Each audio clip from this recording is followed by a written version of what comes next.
Hello everyone. तो आज के इस वीडियो में मैं आपको बताने वाला हूँ अपने पहले रिसर्च पेपर के बारे में। और ये रिसर्च पेपर मैंने लिखा था as part of a competition जो कि हर साल होता है। ये है यूनिवर्सिटी फिज़िक्स कंपटीशन। हर साल नवंबर के टाइम में ही होता है और इस साल ये 7 और 8 नवंबर को हुआ था in the Indian standard time.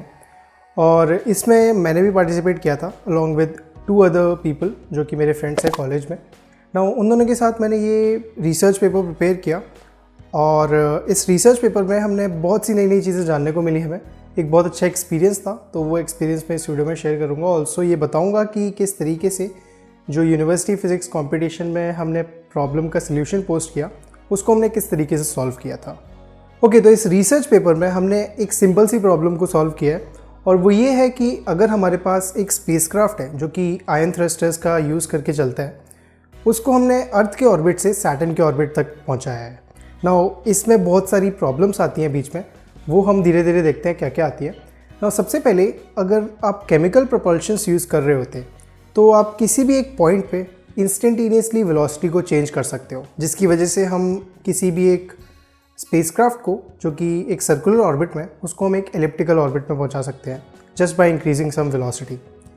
लेकिन आयन थ्रस्टर्स के केस में ऐसा नहीं हो सकता, बिकॉज आयन थ्रस्टर्स जो हैं वो प्रैक्टिकली इंस्टेंटेनियसली वेलोसिटी चेंज नहीं कर सकते, जिसकी वजह से हमें कॉन्टीन्यूसली आयन थ्रस्टर्स में उसकी गैस को रिलीज़ करना होगा, जिसकी वजह से वो कॉन्टीन्यूसली वेलोसिटी को इंक्रीज़ करेगा।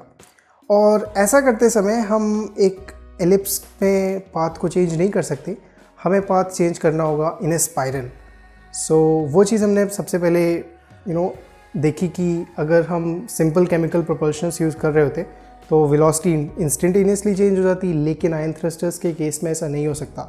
इसलिए हमें ऑर्बिट चेंज करने के लिए सबसे पहले हमें सर्कुलर ऑर्बिट जो है अर्थ के अराउंड, उससे हमें अर्थ के स्फीयर ऑफ इन्फ्लुएंस तक पहुंचाना है और वो हम एक स्पाइरल पाथ के थ्रू पहुंचाएंगे।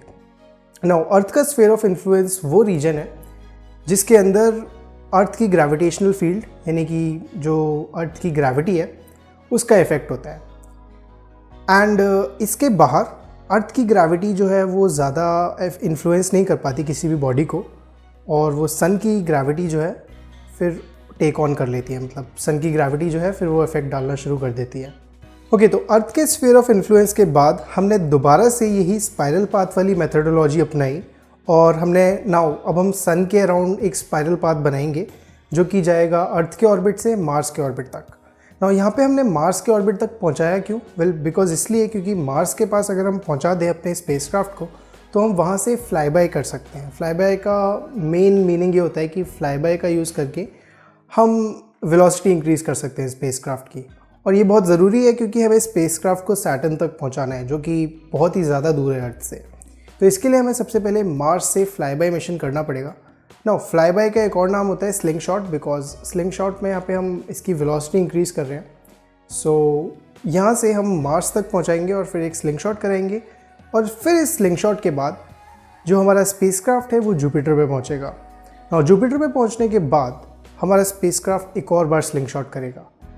स्लिंग शॉट इसलिए ज़रूरी है ताकि अपना स्पेसक्राफ्ट वेलोसिटी इंक्रीज़ कर पाए और वो जुपिटर को छोड़ के सैटर्न तक पहुँच पाए। अगेन यहाँ से जब स्लिंग शॉट होगा जुपिटर से तो स्पेसक्राफ्ट सैटर्न के पास पहुँच जाएगा, और सैटर्न के पास पहुँच के हम सैटर्न के स्फीयर ऑफ इन्फ्लुएंस तक पहुँचा देंगे स्पेसक्राफ्ट को bye regulating the velocity using ion thrusters. अब जब सैटर्न के स्फीयर ऑफ इन्फ्लुएंस में हमारा स्पेसक्राफ्ट पहुँच गया है तो हम उसके बाद उस स्पेसक्राफ्ट को धीरे धीरे नेगेटिव डायरेक्शन, यानी कि जिस डायरेक्शन में स्पेसक्राफ्ट मूव कर रहा है उस डायरेक्शन के अपोजिट डायरेक्शन में थ्रस्ट देंगे, जिसकी वजह से उसकी वेलोसिटी धीरे धीरे कम होगी। इस वेलोसिटी को कम करने से जो हमारा स्पेसक्राफ्ट है वो सैटर्न के ऑर्बिट में अंदर की तरफ जाता जाएगा, और इसी वजह से जो हमारा स्पेसक्राफ्ट है वो फाइनल ऑर्बिट को अचीव कर लेगा। तो ये एक बेसिक सा तरीका था जिससे हमने अपने स्पेसक्राफ्ट को अर्थ के ऑर्बिट से सैटर्न के ऑर्बिट तक पहुंचाया। ये जो रिसर्च पेपर हमने लिखा ये लंबा भले ही लग रहा है, बट इसमें बेसिक सिंपल सी चीज़ हमने यही फॉलो करी है, और जो इक्वेशंस हमने थोड़ी बहुत यूज़ करी है उनके हमने सारे रेफरेंसेस भी दे दिए थे। सो द मेन पार्ट, इस चीज़ में हमें अप्रॉक्सीमेटली 10 ईयर्स लगेंगे इस मिशन में, कंसिडरिंग कि टाइम जो है वो इस मिशन का कोई ज़्यादा इम्पॉर्टेंट फैक्टर नहीं है, क्योंकि इस मिशन में हम आयन थ्रस्टर्स यूज़ कर रहे हैं और अभी आयन थ्रस्टर्स की टेक्नोलॉजी में उतनी ज़्यादा एडवांसमेंट हुई नहीं है। सो ये चीज़ हम आने वाले टाइम में और अच्छे एफिशिएंट आयन थ्रस्टर्स का यूज़ करके इस टाइम के फैक्टर को भी कम कर सकते हैं, जो कि बहुत ही अच्छा रहेगा, क्योंकि आयन थ्रस्टर्स जो हैं आगे जाके जितनी भी रॉकेट प्रोपल्शन की टेक्नोलॉजी है केमिकल्स का यूज़ करके उसको रिप्लेस करने वाली है, और इसी से मोस्ट प्रोबेबली हम मार्स तक भी जाएंगे, which is really something that the space industry is working on.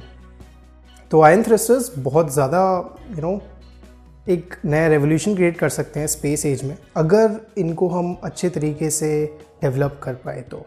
और हमारा जो ये रिसर्च पेपर था, इसमें हमने जो फ्यूल कैलकुलेट किया वो 56% पेलोड हम अपने स्पेसक्राफ्ट में ऐड कर सकते हैं। दैट मीन्स 44% हमारा स्पेसक्राफ्ट जो है वो फ्यूल कंटेन करेगा। नाउ जो नॉर्मल स्पेसक्राफ्ट होते हैं उनमें हमारा पेलोड की परसेंटेज सिर्फ 8% या 6% होती है, और जो हमने कंप्यूटेशन करी उसके हिसाब से 44% जो है फ्यूल है और 56% हमारा पेलोड है। तो 56% और 8% बहुत ज़्यादा डिफरेंस है। तो इसकी वजह से जो हम आयन थ्रस्टर्स को बहुत अच्छा मेथड बोल रहे हैं, क्योंकि ये फ्यूल एफिशिएंसी में बहुत ज़्यादा हेल्प करते हैं। भले ही इनमें टाइम ज़्यादा लगता हो, लेकिन फ्यूल एफिशिएंसी इनसे बहुत अच्छी होती है। ऑलराइट, तो yeah this was the research paper that we did, and hopefully आपको ये अच्छा लगेगा रिसर्च पेपर जो मेरी टीम ने प्रोड्यूस किया है। एंड नीचे मैंने डिस्क्रिप्शन में लिंक दे दिया, आप उसको जाके चेक कर लेना। ऑल्सो बहुत जल्दी मैं वीडियोस भी अच्छे डालने वाला हूँ। एनिमेशंस पे मैं काम कर रहा हूँ ऑन ब्लेंडर 3D, तो उससे मैं अब अपने सारे नए प्रोग्राम्स लिखूँगा और मज़ा आ जाएगा मतलब। So let's wait and watch, and तब तक के लिए गुड बाय।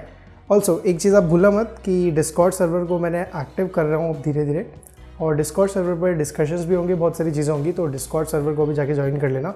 नीचे मैंने डिस्क्रिप्शन में लिंक दे दिया है, सो बेटर ज्वाइन इट। तो इस वीडियो के लिए इतना ही, मिलते हैं अगली वीडियो में। Good bye.